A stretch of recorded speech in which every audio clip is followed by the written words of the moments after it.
তো বন্ধুরা, আপনারা দেখছেন বাঙালি মানে কেস ব্লগ আছে, কিন্তু খাওয়া দাওয়া থেকে শুরু করে পুজো পার্বণ সমস্ত দেখা দেখি। আজকে আমি কিন্তু চলে এসেছি বাসন্তী পুজোর সপ্তমী তিথিতে ভাস্কর শিল্পী সনাতন রুদ্রপালের স্টুডিওর ঠিক সামনে। আর এখানে কিন্তু প্রতি বছরই কিন্তু শিল্পের ঘরে হয়ে থাকে বাসন্তী দুর্গাপুজো। দুর্গাপুজোর সময় মাতোয়ারা না হতে পারলেও কিন্তু এই বাসন্তী পুজো কিন্তু এখানে খুব ফেমাসভাবে উদযাপন করা হয়। আর বুঝতেই পারছো সনাতনের ঘরে সনাতনী সেজে উঠছে কীরকমভাবে 2026-এ।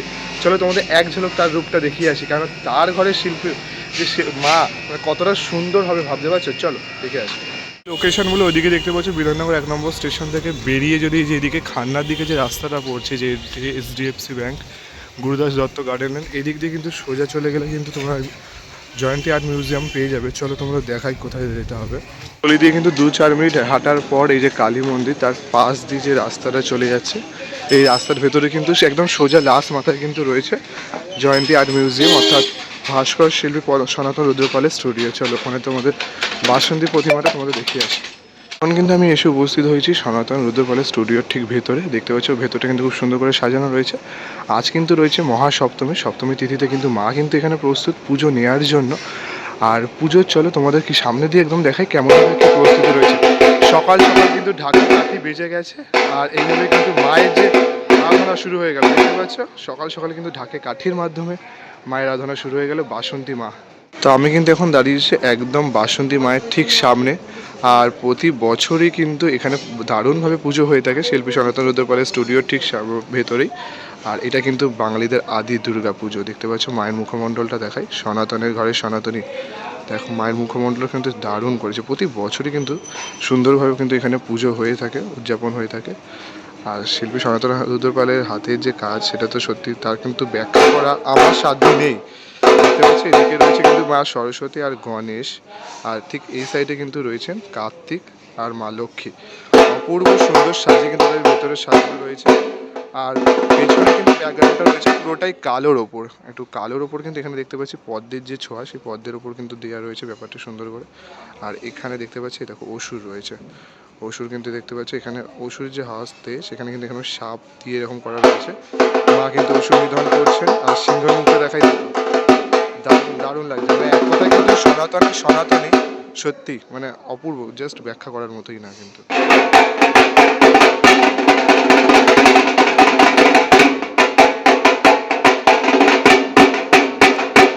কিন্তু দেখতে পাচ্ছি এখানে কিন্তু বেলতলায় মায়ের যে বোধন, সেই বোধন কিন্তু হয়ে গেছে। আজকে কিন্তু রয়েছে সপ্তমী, আর সপ্তমীতে কিন্তু নবপত্রিকা স্থাপনের মাধ্যমে মায়ের যে মূর্তি পুজো শুরু হবে। আর এখানে দেখতে পাচ্ছি দেখো নবপত্রিকার যে কলা বউ কিন্তু এখানে রেডি রয়েছে মায়ের পুজোর জন্য। আর ধীরে ধীরে দেখো একদম তোমাদের কাছ থেকে কিন্তু দেখাচ্ছি, দেখো কত দারুণভাবে কিন্তু মা এখানে সেজে উঠেছে। জাস্ট অপরূপ, অনবদ্য লাগছে। আর সাথে এরকম ঢাকের কাঠি, জাস্ট অসাধারণ। দুর্গাপুজোর ভাইবস। আর এখানে এখানে দেখো ঝাড়বাতি রয়েছে, পুরো জায়গাটা কিন্তু দারুণভাবে মায়ের এই জায়গাটা সেজে উঠেছে।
লুকটা দেখাচ্ছি, দেখো পুরো ফুল ফ্যামিলির সাথে কিন্তু এখানে মা বিরাজমান, দারুণ লাগছে। এক কথা তোমরা কাছ দিয়েও দেখালাম, এখানে পুরো লুকটা দেখাচ্ছি, এক কথা জাস্ট কোনো ব্যাপার নেই, দারুণ। প্রতি বছরই কিন্তু দারুণ করে।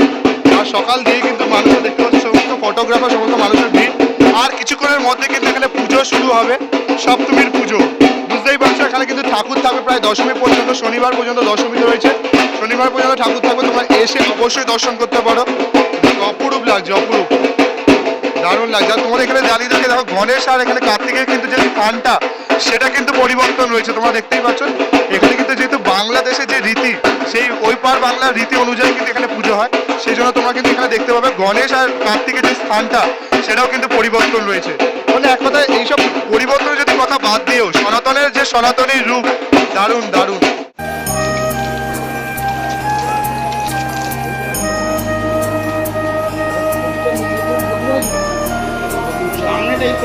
তোমাদের তো আমি সমস্তটা দেখিয়ে দিলাম কিভাবে সনাতনের ঘরে সনাতনী মা কেমনভাবে এবছর সেজে উঠেছে 2026-এ শিল্পী সনাতন রুদ্রপালের স্টুডিওতে।